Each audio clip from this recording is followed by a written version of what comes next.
Assalamualaikum warahmatullahi wabarakatuh. Perkenalkan, saya Nindya Absari Ningtyas dengan NIM H5401221024. Pada kesempatan kali ini, saya akan menjelaskan materi terkait dengan VCM pada mata kuliah Ekonometrika Lanjutan. Baik, langsung saja, saya mulai pembahasannya. Jadi di sini apa sih sebenarnya dimaksud dengan VCM?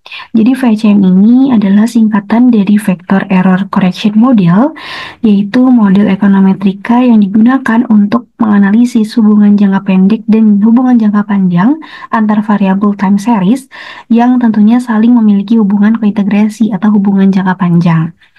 Nah, model ini itu merupakan suatu bentuk khusus dari VAR atau Vector Autoregression yang dikoreksi dengan error correction term untuk menjaga keseimbangan dalam jangka panjang seperti itu. Nah, kenapa sih kita harus menggunakan VCM? Jadi ada 3 alasan. Yang pertama yaitu ketika variabel-variabel time series itu tidak stasioner pada level tetapi stasioner setelah dilakukan first difference. Yang kedua yaitu jika terdapat kointegrasi antar variabel atau hubungan jangka panjang. Dan yang ketiga yaitu ketika kita ingin menangkap dampak jangka pendek dan jangka panjang secara simultan. Selanjutnya, siapa sih yang bisa menggunakan VCM ini? Yang pertama yaitu seorang peneliti ekonomi dan keuangan yang ingin mengukur keterkaitan antar variabel makroekonomi seperti untuk mengukur inflasi, suku bunga, kurs, dan lain sebagainya. Yang kedua yaitu seorang analis data time series, dan yang ketiga yaitu seorang akademisi dalam bidang statistik ekonomi atau ekonometrika. Nah, kapan kita bisa menggunakan VCM ini? Yang pertama yaitu ketika data time series memiliki tren dan juga non-stasioner. Yang kedua, setelah dilakukan uji kointegrasi seperti Johansen test dan ditemukan bahwa terdapat hubungan jangka panjang antar variabelnya. Dan yang ketiga yaitu VAR dalam bentuk level tidak tepat karena mengabaikan kointegrasi. Nah, di mana sih kita bisa menggunakan VCM ini? Yang pertama yaitu dalam sektor analisis ekonomi makro, yaitu untuk melihat hubungan antara GDP, inflasi, dan investasi. Yang kedua itu dalam model keuangan untuk melihat hubungan antara harga saham dan nilai tukar. Yang ketiga yaitu dalam penelitian sosial yang menggunakan data deret waktu seperti harga komoditas, jumlah pengangguran, dan lain sebagainya. Nah, sekarang bagaimana kita bisa melakukan VCM ini, bisa menggunakan VCM model ini? Yang pertama yaitu dengan melakukan uji stasionaritas. Kita harus memastikan bahwa semua variabel itu adalah stasioner di first difference. Misalnya dengan melakukan ADF test. Kemudian yang kedua yaitu lakukan uji kointegrasi. Misalkan dengan menggunakan Johansen test atau CA.GO untuk mengetahui apakah ada kointegrasi dan berapa jumlah hubungan jangka panjangnya yang digambarkan dengan R kecil di sini untuk hubungan jangka panjang. Kemudian, estimasi model VCM. Jadi kita harus lakukan estimasi VCM dengan lag yang optimal dan jumlah kointegrasi dari hasil Johansen tadi. Dan yang terakhir yaitu melakukan analisis impulse response dan FEVD. Nah, kita gunakan IRF dan juga FEVD ini untuk melihat bagaimana pengaruh shock antar variabel dan kontribusi di masing-masing dalam jangka waktu tertentu. Baik, cukup sekian untuk penyampaian materi terkait dengan VCM dari saya, dan selanjutnya saya akan melanjutkan untuk melakukan tutorial VCM dengan menggunakan software RStudio. Baik, di sini saya akan melanjutkan untuk tutorial VCM menggunakan software RStudio. Nah, di sini saya udah membuat R-script-nya supaya lebih memudahkan ya dalam melakukan tutorial VCM ini. Tapi kalau teman-teman belum buat R-script-nya, teman-teman bisa pilih file, kemudian new file, dan R-script. Jadi nanti akan muncul kosongan kayak gitu dan teman-teman bisa isi script-nya di situ. Nah, di sini saya udah masukkan script-nya dan sekarang saya akan input datanya terlebih dahulu. Pilih file, kemudian import dataset, kemudian from Excel. Nah, di sini kita browse. Kemudian kita cari datanya. Itu sini data VCM teman-teman. Di bagian download, kemudian data VECM.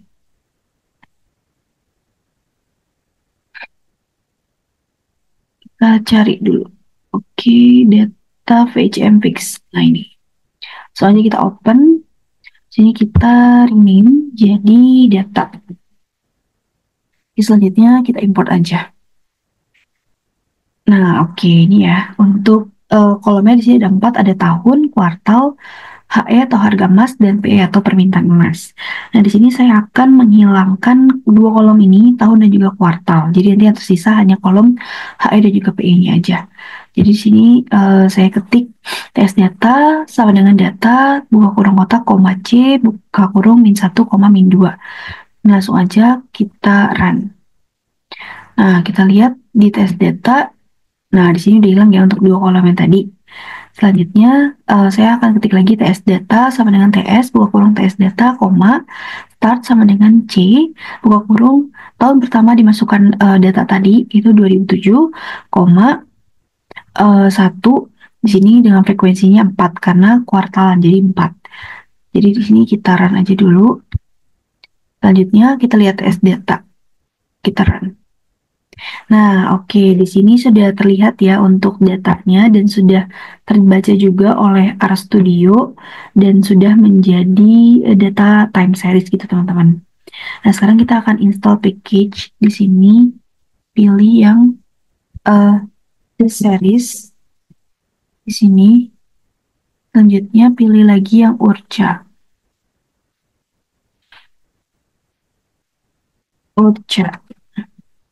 Sini di checklist lagi.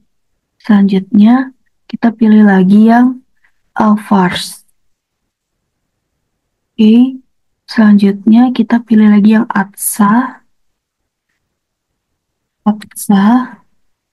Nah, selanjutnya kita pilih lagi yang TSD. Oke, ini udah semua. Jadi, tapi kalau misalnya teman-teman tadi di sini belum muncul, teman-teman bisa pilih bagian install, kemudian ketik sini package-nya apa, kemudian pilih yang install, gitu ya teman-teman. Nah, selanjutnya sini kita jalanin aja semuanya, kita run. Selanjutnya kita akan melakukan uji stasioner. Tapi sebelum itu kita lihat dulu nih plot dari data kita seperti apa gitu. Jadi kita ketik plot, buka kurung TS data. Langsung aja kita blok, langsung kita run. Nah, di sini terdapat ya plotnya gitu, terlihat plotnya. Nah, kalau kita lihat dari plot ini, itu slope-nya itu nggak beraturan. Ada yang landai gini, terus turun. Sih ada yang landai tiba-tiba naik banget, terus turun banget gitu. Jadi slope itu nggak beraturan. Dan ini menandakan kemungkinan besar data yang kita punya itu belum stasioner di level. Jadi sekarang kita mau uji secara formalnya dengan menggunakan ADF test. Nah, di sini kita ketik aja adf.test, buka kurung test data, buka kurung kotak, koma, LHE di sini. Kemudian di sini kita run. Nah, di sini kita lihat di type 1. Di type 1 ini untuk p-value-nya itu dia masih lebih besar dari 0,05. Sehingga dapat disimpulkan bahwa data yang kita punya ini belum stasioner di level. Nah, sekarang kita mau melakukan first difference untuk HE. Di sini ketik aja, samain aja ya teman-teman kayak gini. Teman-teman bisa copy aja untuk scriptnya. Kemudian kita blok dan kita run di sini. Nah, selanjutnya kita akan lihat summary-nya dari first difference ini. Nah, sekarang kelihatan ya. Di sini ada value of test statistik.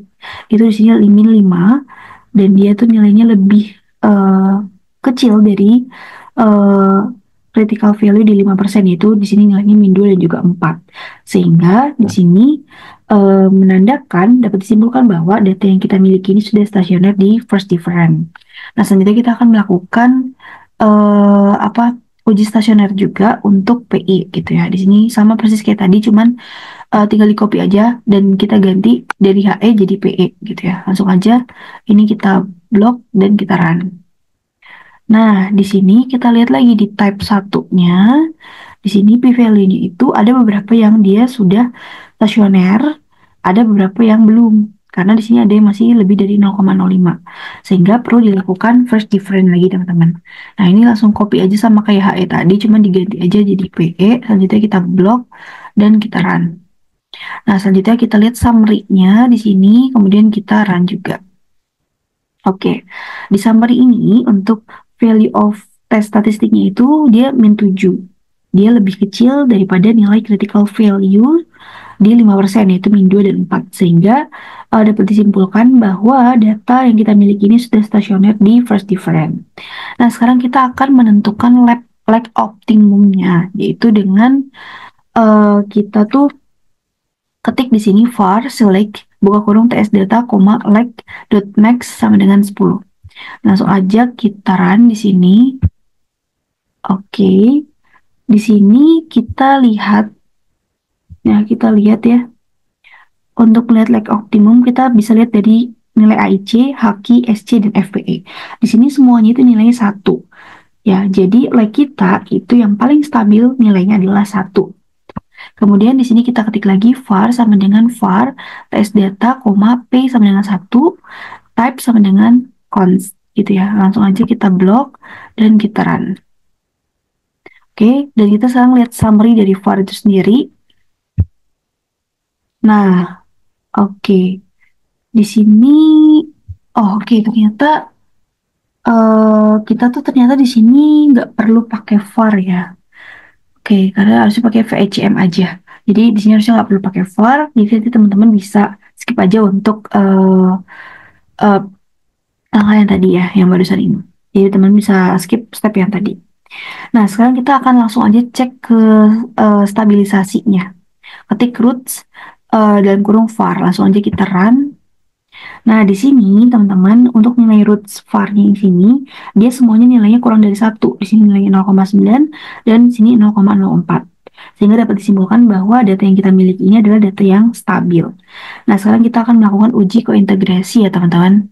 Nah, caranya adalah dengan ketik coin test sama dengan ca.ju test data type sama dengan ctrans, ini diikutin aja semuanya. Di copy aja ya teman-teman supaya tidak bingung. Selanjutnya kita run. Nah, selanjutnya kita lihat summary dari coin test itu sendiri. Nah, oke. Nah, di sini kita tujuan untuk melakukan kointegrasi ini kan untuk melihat ya, apakah data kita itu terkointegrasi atau tidak gitu dari value of statistiknya. Nah, di sini kita lihat di bagian ini, value of test statistic and critical value of test.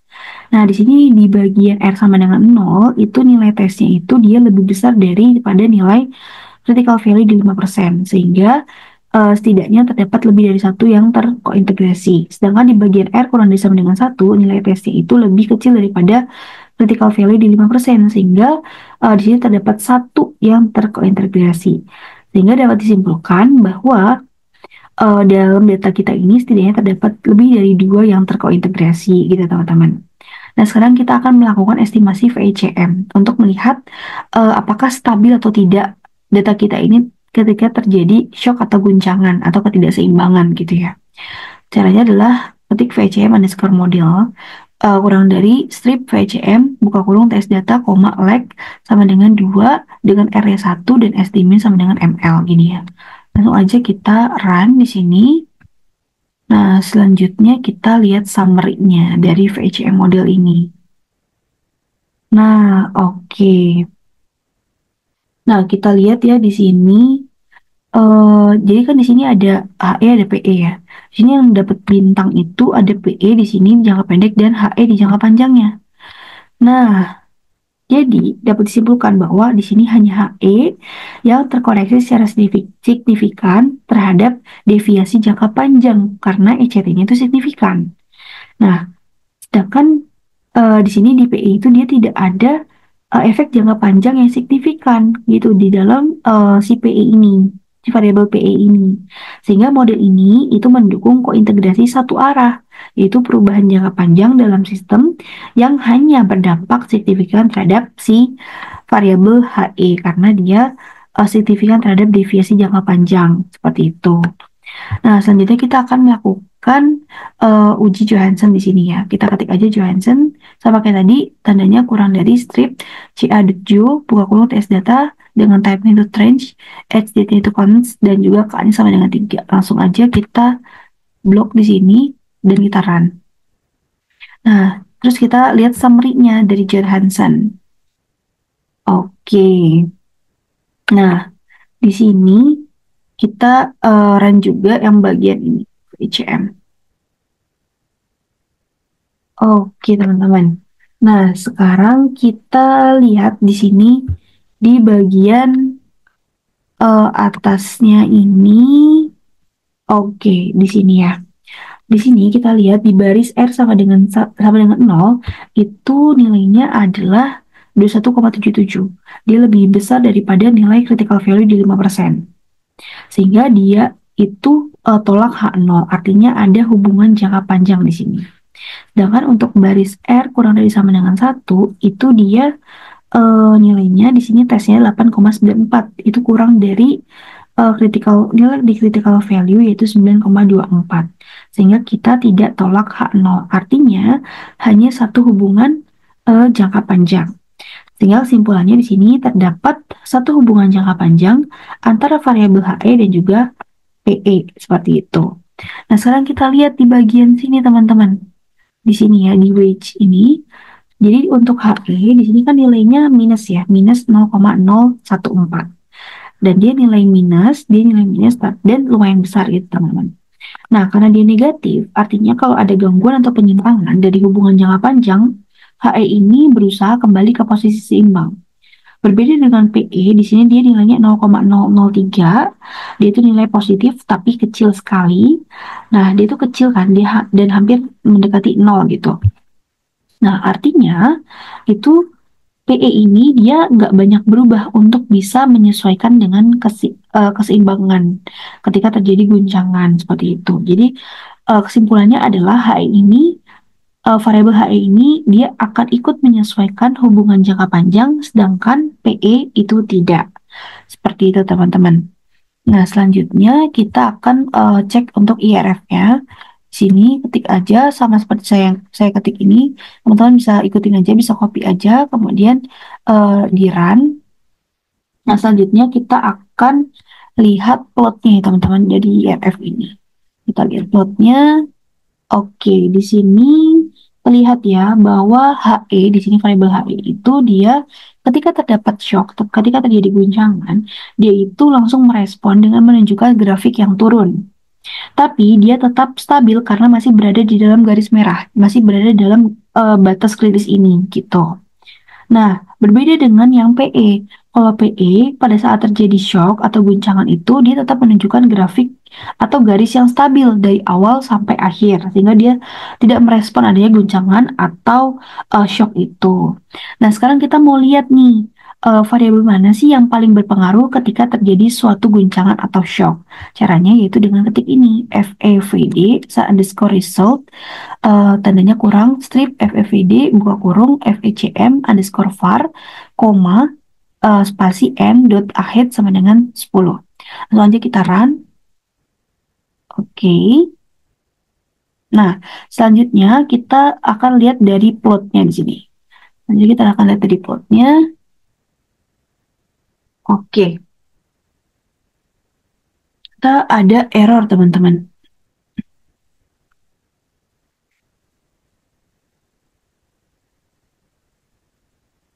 Nah, oke. Di sini terlihat ya untuk